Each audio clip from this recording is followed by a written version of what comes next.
Presiden Joko Widodo meminta maaf kepada masyarakat Indonesia atas semua kesalahan selama 10 tahun menjabat sebagai presiden.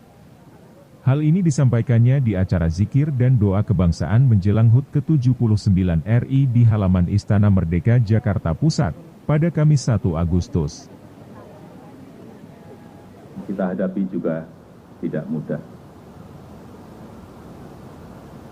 Berbagai bentuk krisis dan tantangan baru akan bermunculan, akan selalu datang silih berganti. Oleh karena itu, sebagai bangsa, kita harus selalu bersatu padu. Setuju? Harus saling menguatkan. Setuju? Harus saling membantu. Setuju? Saling tolong-menolong. Dan saling mendoakan. Untuk keselamatan kita semuanya sebagai sebuah bangsa dan untuk kemajuan Indonesia yang kita cintai ini.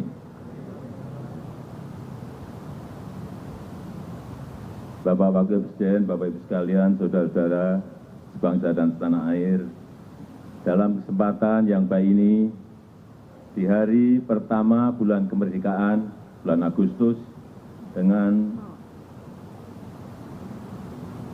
segenap kesungguhan dan kerendahan hati, izinkanlah saya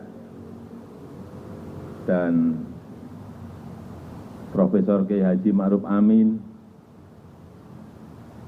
ingin memohon maaf yang sedalam-dalamnya atas segala salah dan kilap selama ini, khususnya selama kami berdua menjalankan amanah sebagai Presiden Republik Indonesia dan sebagai Wakil Presiden Republik Indonesia.